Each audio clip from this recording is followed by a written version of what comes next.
Hey everyone, today we're going to be talking about Upsilon Factor's book, The Upsilon Factor, a framework for societal decision making based on logic and reason without resorting to moral assertion. Subtitle of this presentation, Whether to Kill a Crab, which will make sense towards the end, and more information about the book is at upsilonage.com. The goal of this book and the two main theses put forward, the snowball and the eponymous Upsilon Factor, is to present a first iteration of a framework for thinking about the world that's inherently impossible to disintuit or disbelieve, that explains the differences between people's opinions, especially on policy decisions, and thereby facilitates consensus building. There's a few things to call out about this goal statement. The first is that it's iterative.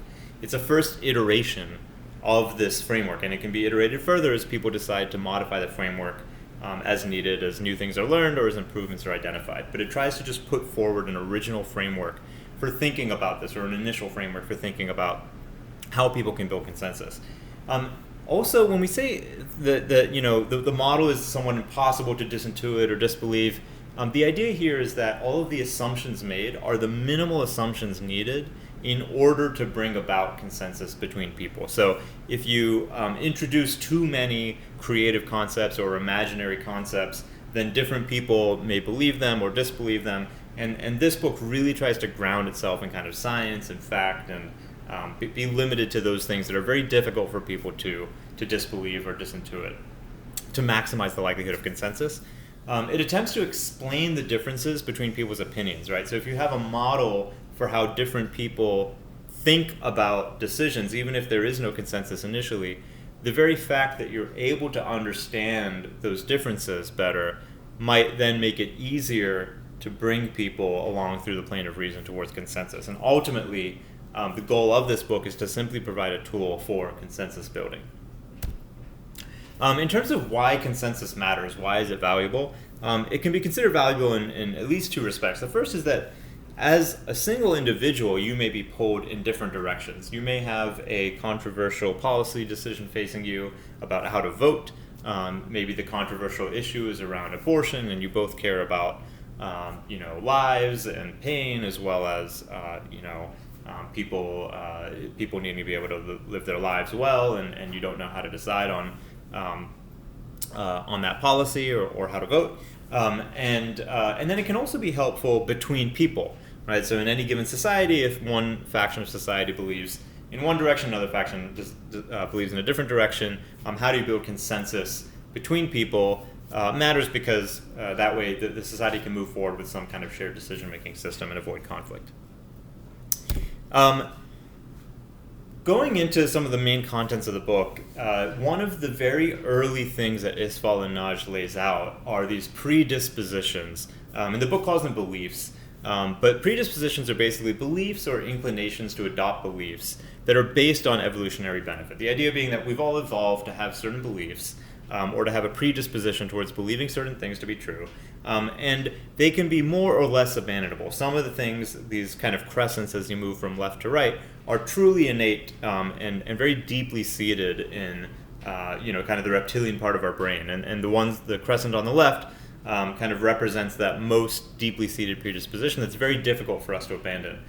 Whereas the crescent all the way on the right, the purple one, kind of represents the most abandonable predisposition, where as we age and we become older, we might shed some of these initial predisposed beliefs that we adopt when we're younger. And we'll go through a few examples. So let's start all the way on the left.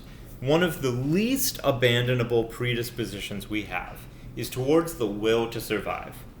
So if you think about just the fact that your lungs are breathing and the neurological signals that are sent by your brain to cause your heart to beat and your lungs to breathe, it is practically impossible to voluntarily stop yourself from breathing or from your heart from beating without taking some kind of external tool, such as a noose, and actually forcing your body to stop breathing. But you can't just will yourself into stopping breathing until the point where you die.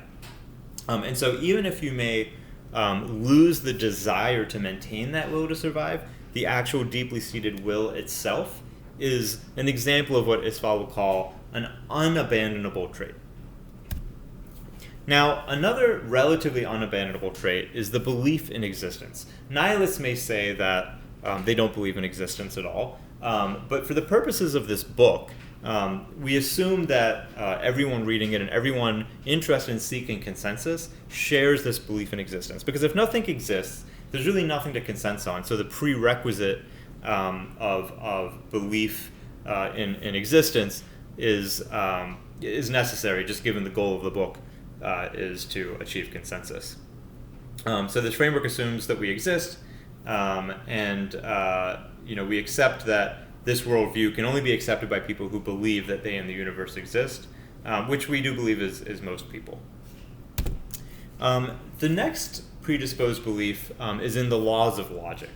And the book makes basically no exceptions to this, except arguably some logical paradoxes that might exist. But generally speaking, it's taken as essentially axiomatic that the laws of logic, De Morgan's laws and all other laws of logic are held to be true. And we believe that logic is necessary for the purpose of building consensus, because consensus, if it's about decisions, which are an embedded form of logic, then it means that consensus is about if-then structures with predictable consequences, right? A decision is essentially an if-then structure that has some kind of predictable consequence. And so it's kind of necessary to believe in logic in order to even desire consensus on decisions. And so in summary, the book just takes as axiomatic that the laws of logic hold true. Now, there are all of these other layers, and we won't get to every single one of them just yet, but we're going to skip to the end, to the rightmost predisposition here, which is the most abandonable predisposed belief. And this one is superstitions. And this isn't an exhaustive list, but these are just sort of illustrative predispositions that humans often have. But think about superstitions such as when you're a kid and you see a magician pull a rabbit out of a hat, you might be likely to believe that the rabbit truly just was created by magic and suddenly appeared and wasn't pulled out of a lid in the bottom of the hat or from under a table that the hat was sitting on. But as you grow older, you'll start to kind of be more skeptical of these magical tricks and kind of shed some of those superstitions. Another really commonly held superstition is the idea of object impermanence. As a child, if you take a toy bear and your parent kind of puts a wall in front of that bear, you might actually think that the bear no longer exists. Over time, we learn that there is object permanence, that the bear actually exists behind the wall. And again, we kind of shed that predisposition to that superstition that we have as children. A couple other predispositions we shed, kind of the inclination towards reflexive violence. Maybe as a child, if someone steals your toy, you might have this desire to go and hit that other child, and that's a fairly classic predisposition that children, as they age, start to think about in a more nuanced manner. They weigh the pros and the cons of taking reflexive violent action. Every single offense against you doesn't necessarily need to result in an angry, violent reaction. And we kind of shed that predisposition for something more nuanced. And another one that not everyone sheds completely as they grow are predispositions towards stereotypes, such as racism and other judgments or prejudicial judgments of people based on superficial characteristics. So, babies have been shown to have preferences for certain races over other races, and we might be inclined, as humans generally, to make generalizations about other people based on superficial characteristics. But many of us, especially in modern societies, as we age, we tend to identify that there are other similarities that are deeper between people, and we tend not to over characterize people's personalities based on the superficially visible differences between people. And then in the middle here, you have two really important predispositions. And as you can see, we've colored the ones on the left in gray as being the ones that are not abandonable, and the ones on the right in purple as being more abandonable. And the two predispositions here that Isfal calls out in the Upsilon Factor are empathy and morals. And he buckets empathy in the not abandonable set. And he buckets morality in the abandonable set. In other words, he says, we do have a predisposition towards believing in empathy and believing in morals, but that belief in morals can actually be abandoned whereas that predisposition towards having empathy for other people is actually not abandonable, although it is attenuable and we can maybe control our levels of empathy a little bit. So we'll go into both empathy and morals, because they're very important tenets for the Upsilon Factor. Why are morals abandonable? Well, one of the reasons is that they're not really observable. Right? You can't look at a situation under a microscope and basically say that this situation or this decision is right or is wrong. It's not going to tell you that in any scientific way. It probably was a useful heuristic, and it's probably genetically propagated. There's studies that show that there are areas of the brain that might be predisposed towards believing in morals, and it makes sense because communities might be able to get together better and make decisions more easily if they have some kind of shared value system, and that might help develop kinship and increase group survival, and you can kind of think of it as a brain center that is to emotions what emotions are to thoughts. And so if you think about like all of the executive cognitive decisions that we make, that we think about, they're often motivated by deeper emotions. And some of those emotions might be motivated by this sort of default global variable of right and wrong that kind of influences the emotions and in turn influences our thoughts. But just because we have these global variables doesn't actually make them true. And the book proposes that they can be reprogrammed. And part of the reason that they may not be true is because they often have contradictions, and they're exceptions and contradictions that don't exactly have clear rules, and cause principles, different moral principles, to come into conflict with each other without any clear, consistent, and logical rule set for why they aren't considered contradictory. So some people may say that killing other people is wrong, and then when they have to consider euthanasia or war or abortion or capital punishment, it kind of brings that dogmatic statement into question. Likewise, many people may say that lying is wrong, but yet they have no remorse about telling their children that Santa Claus exists. And the fact that there's just no clear rule for exceptions and there's no consistent logic, let alone the fact that morals differ between individuals and cultures, just brings into question the truth value of morals. Moreover, the belief that there is moral truth is often the root or the proximal cause of conflicts. So in order to build consensus, we kind of need to acknowledge that morals are just these neural shortcuts that don't actually correspond to scientific observations or logical deduction. And while we might maintain moral impulses, they can be tamed to be essentially non-existent when we actually think carefully about social decisions. So yes, we might have this brain center that causes us to have an impulse towards morality, but we can tame that impulse, and we can think more critically about decisions. Empathy is a very similar concept to morality. It probably also evolved and was genetically propagated to improve altruistic group-level survival and replication outcomes. And we know that there are areas in the brain that seem to be correlated with empathy, such as the temporoparietal junction, where we have mirror neurons that effectively cause us to simulate the feelings that we believe we see in other people. And it's fairly easy to see why that's functionally useful, right? If you have some concept of how other people around you are feeling, you might be able to better influence their decisions or persuade them to understand how you're feeling, and that's generally going to help you get around in the world.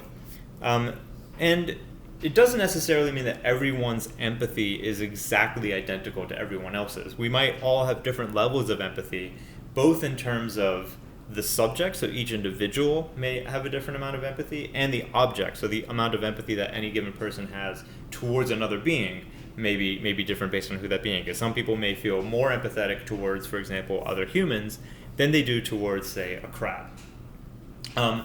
But even though there are these differences in the levels of empathy, Isfal states that it would be impractical to fully abandon empathy. We just wouldn't be able to get around in the world. And in fact, even if you were to state that someone could bring their empathy level down to 0, the mathematics of the book technically enable that to be true. So the framework doesn't disallow that possibility, but just pragmatically, it doesn't actually purport that empathy is something that can be totally abandoned. It may be attenuable. You may be able to mute it a little bit in certain situations, and we can certainly recognize and model the differences between the levels of empathy that different beings have for different other beings. But it is distinct from morals, and so we believe that a logical and scientific thinker can completely abandon and repudiate all moral claims while still maintaining empathy.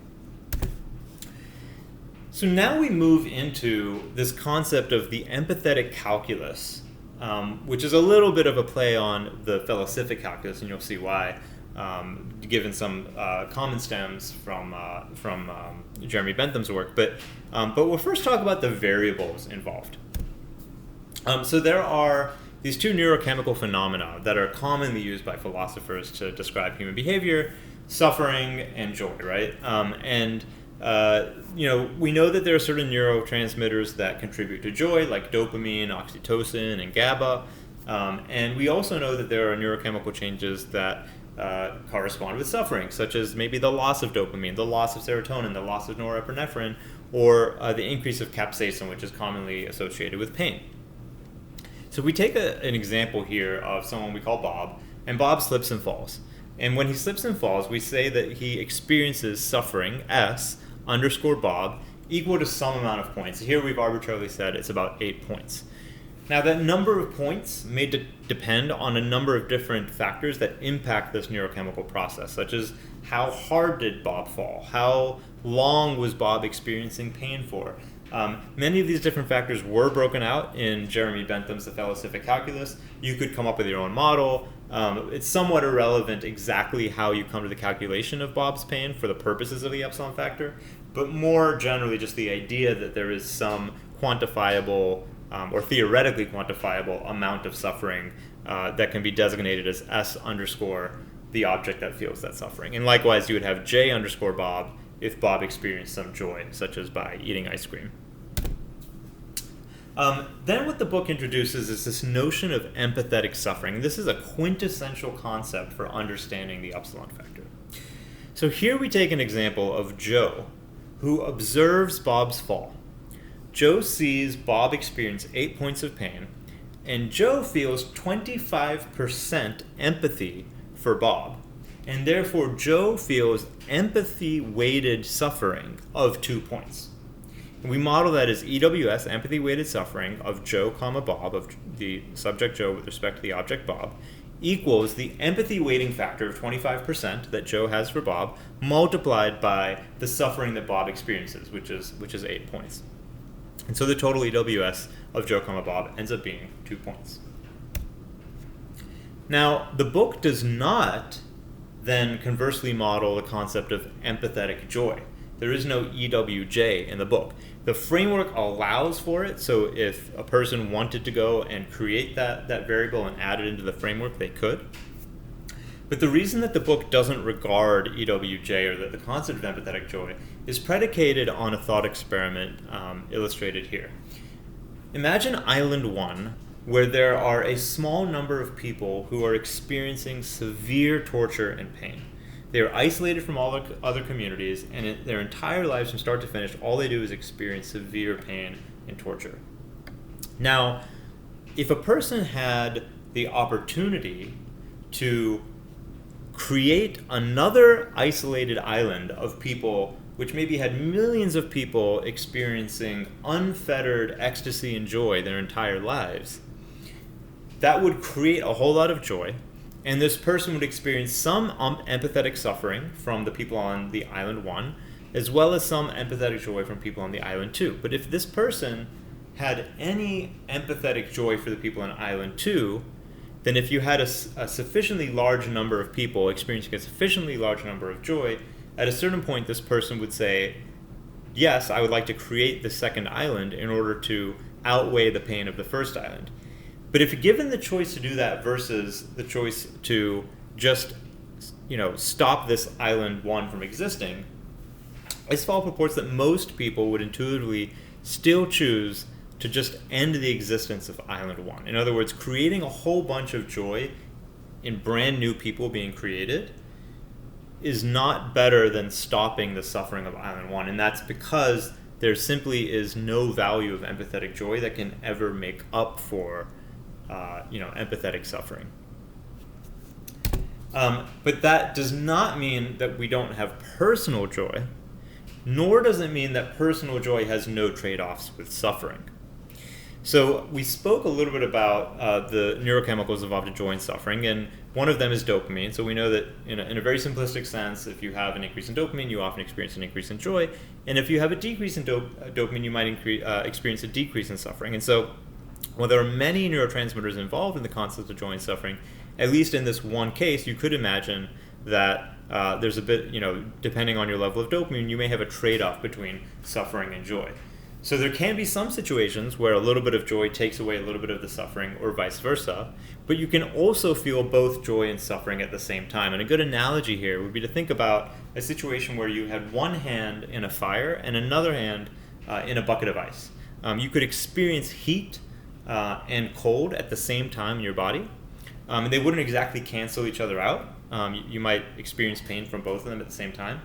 But on the other hand, you could also have, say, fire and ice in the same hand, and in that sense, they might actually cancel out each other a little bit. So given all of the variables of the empathetic calculus, we now move to the main framework of the Upsilon factor, which is what Isvalinaj calls the snowball. And the snowball is really a hierarchy. It's modeled here as a staircase.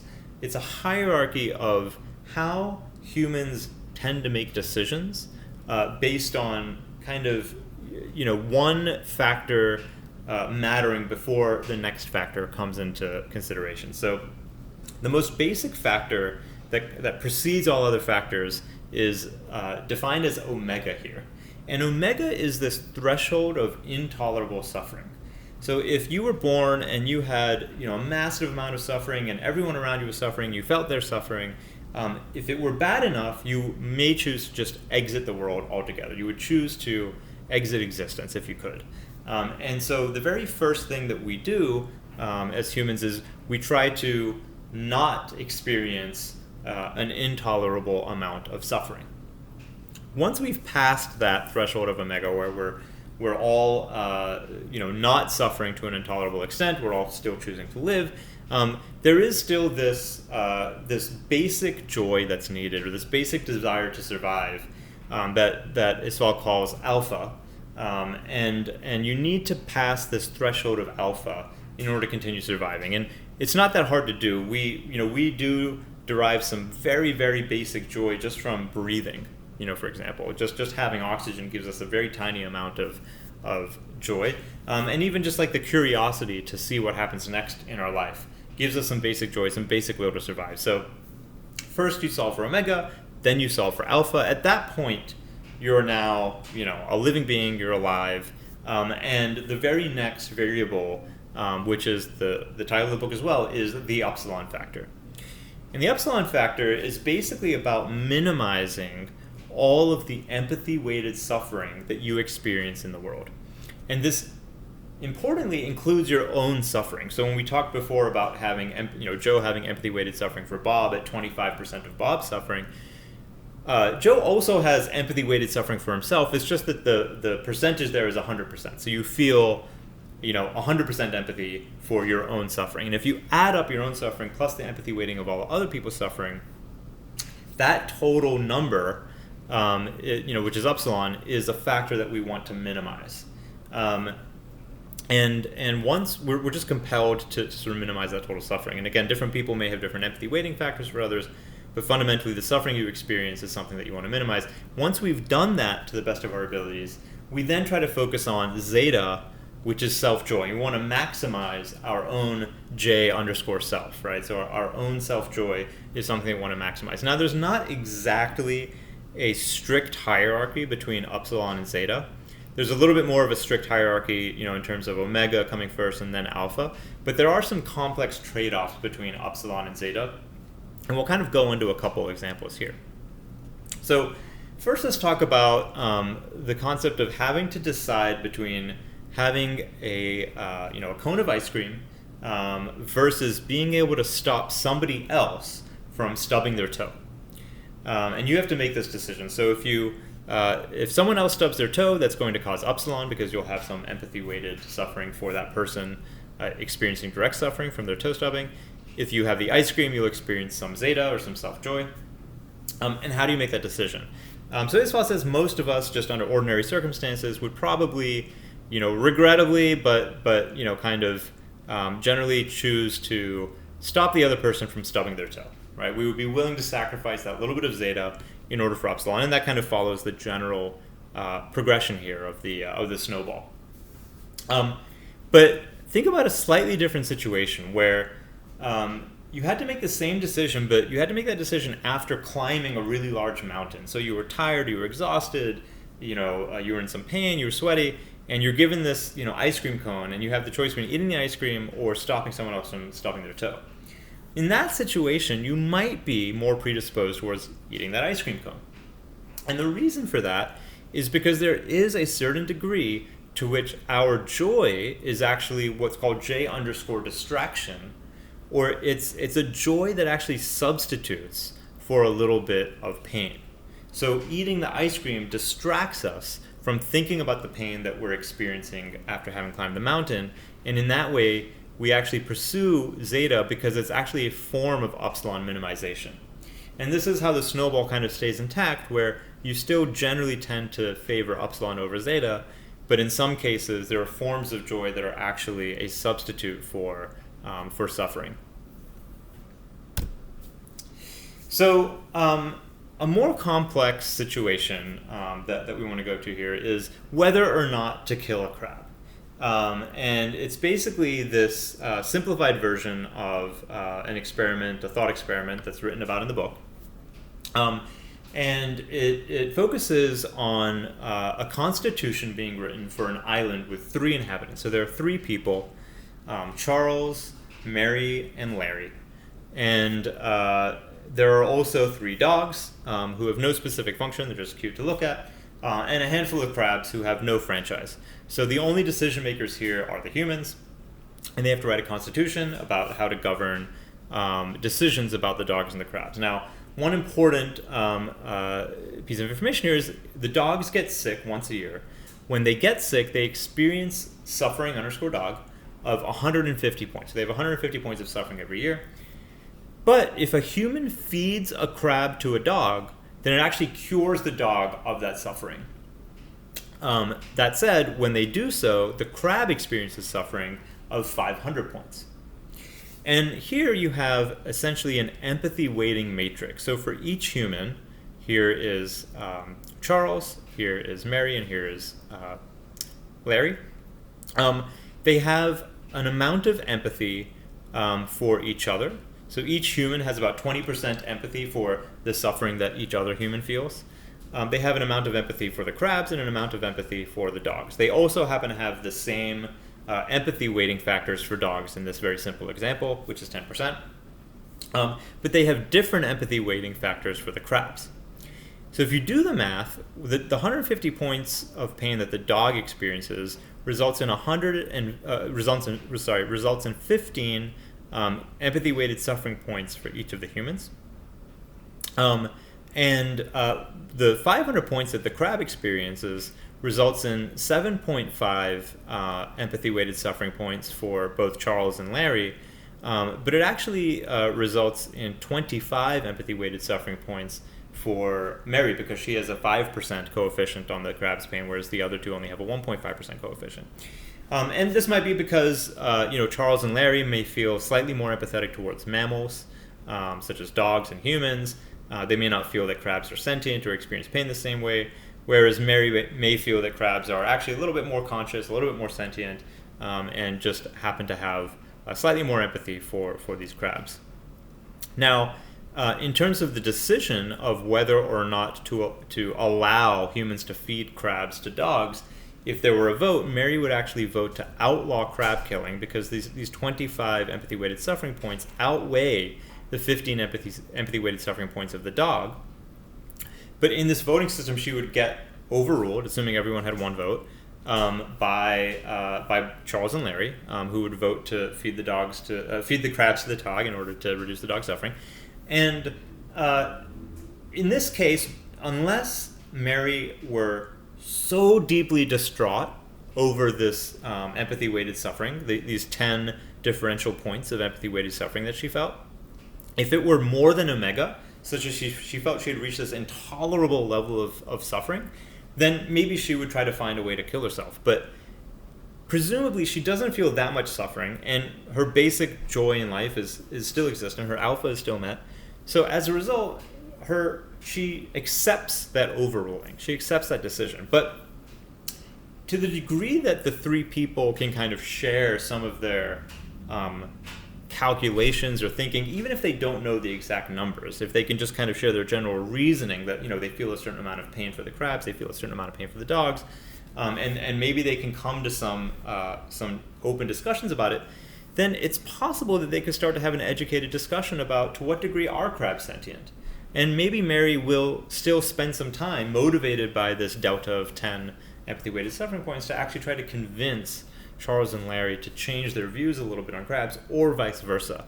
Eventually, even if they don't reach total consensus, they will at least have an acceptance of each other's view, because again, they do have 20% empathy for each other, and they can understand how each other feels, or they just don't like the decision, but they're willing to deal with it because it doesn't cause them so much pain that it overcomes the omega threshold.